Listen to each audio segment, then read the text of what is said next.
Uh, Also, we have Anshu Kapoor joining us to talk how positions are being taken for the full year on a portfolio basis, not only on a tactical side. Anshu, afternoon. Thank you so much for your time. Anshu, you guys deal with some of the top HNIs across the country, family office kind variety. First, I'd like to understand from you what's your current positioning of Edge, which is your long short fund. How are you positioned over there, long versus short? Right. Good afternoon, Ajay. Great to be with you. And thank you for having me. Yeah, great question. Actually, long short has been a great solution in times of volatility, Ajay. And what we have noticed is that the drawdowns are very sharp. It could be stocks or sectors or market as a whole. In a week, can end up losing anywhere between 5 to 15, 20%. And therefore, long short strategies tended to work well in this market setup. Well, as far as our product or our portfolio is concerned, we are about 70% long right now, Ajay. And the balance we are carrying mostly hedges or some shorts selectively. India is a growth market, and therefore stock specific shorts don't work as well.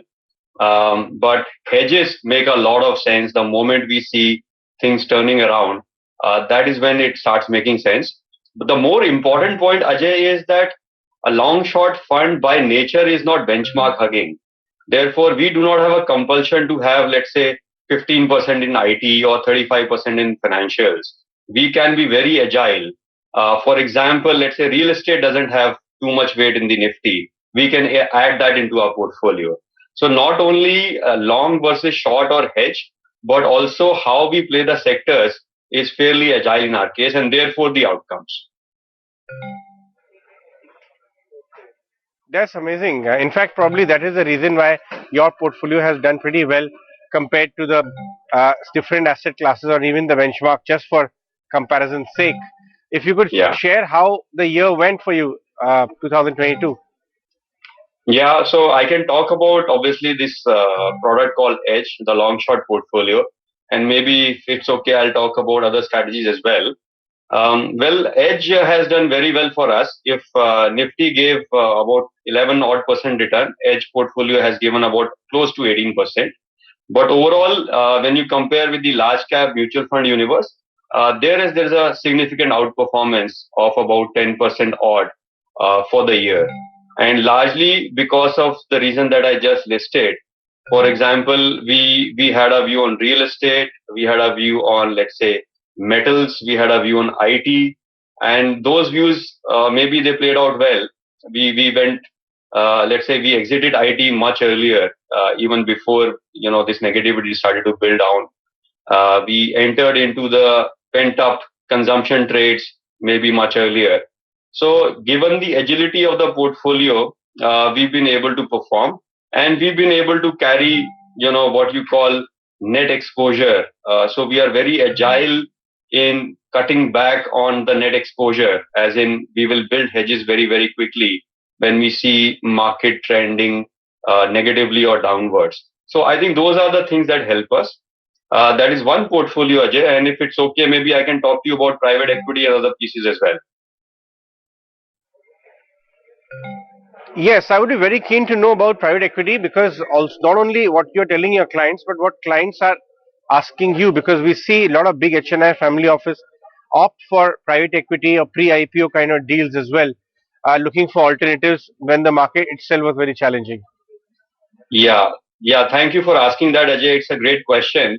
And maybe I'll step back a little bit to try and answer this question. See, in India, obviously, as we all know, investing in equities through direct stocks or through mutual funds is now fairly democratized.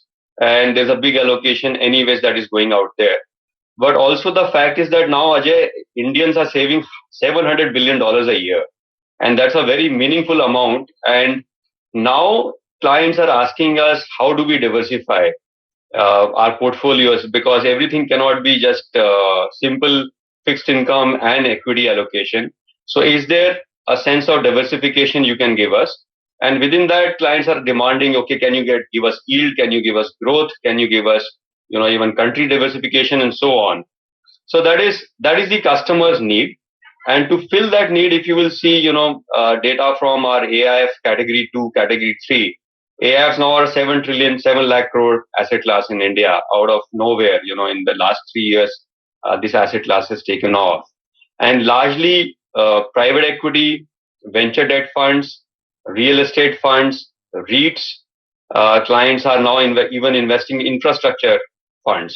So there's a wide gamut of products out there. The demand is very strong. I think supply has to catch up, and that's what we're trying to do is to build our investing capability so we can meet this demand of customers. That is point number one. The other interesting aspect, Ajay, is that about 20% of our AUM incrementally is coming from cities beyond the top seven usual cities that we talk of. So these are customers from Indore, Ahmedabad, Nagpur, Kochi, Dehradun, and so on, who are saying, is there anything else beyond equities and simple fixed income that I can invest in? And that's a very interesting trend. So it's fairly getting acceptance all across the country.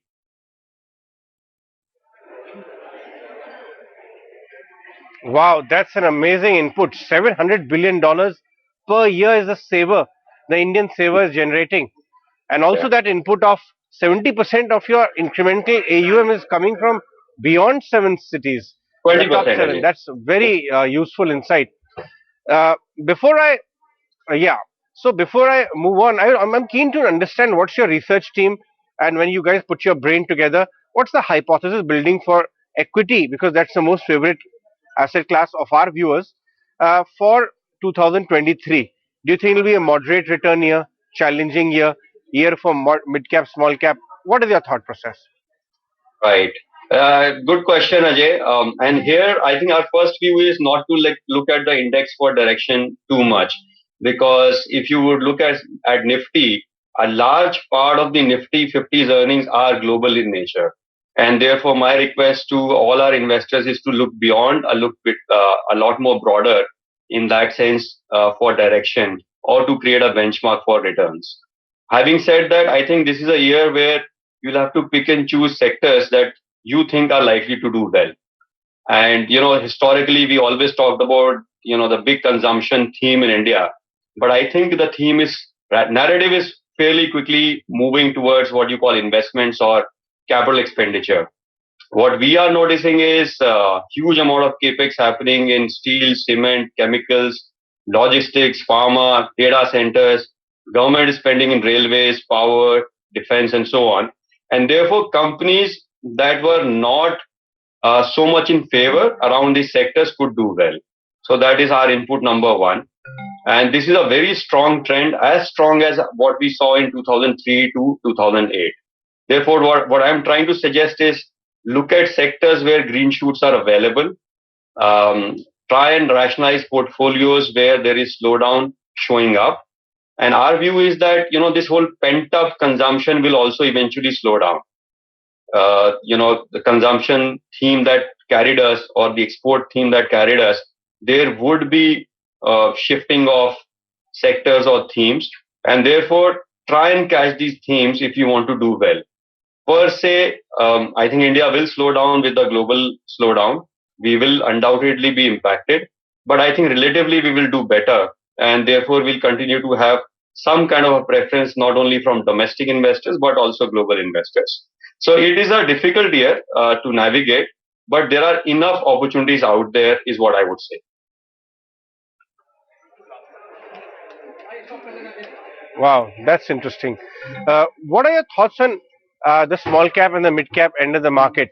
Because I do know that HNI family offices also have a very large risk-taking capability and appetite for phases when the earnings are not coming, but outsized positions can be taken for a J curve kind of earnings 3, 4, 5 year view, kind of a private equity kind of a view, even in small cap, mid cap. So, what kind of conversations are happening around that, and your thoughts on these pockets? I think, yeah, I think overall on a portfolio allocation basis, the allocation is quite low to mid caps or small caps. 2021 is when we saw everything giving good returns, and then things got normalized last year. So far, I think the build up in the portfolios is not there as much. directly, but maybe through mutual funds and other vehicles. Customers are a lot more comfortable going through a professional fund manager than trying to discover the story themselves. And the stories will be similar or linked to some of the themes that I just mentioned. And in the event, I think the challenge with small caps and mid caps will be in the event if interest rates stay elevated for a longer time. That is where the margins and the working capital cost, all of that starts to hurt them a lot more than some of the larger players. So it could turn out challenging in our opinion, and therefore my advice to customers is not to try and fish or buy the correction and so on, but go through qualified fund managers or products out there. So that will be my advice. Sure, fair point, and understandably so because risks are also very high. So might as well take a informed advice or a basket approach there. Anshu, great talking. Thanks very much for your time. We'll have you soon on our sister channel 18 of Sadesh as well, because that data point which you said about bulk of the a large part of your AUM coming from non-metros goes very well for Sadesh. We'll take this discussion forward there as well. Uh, let's take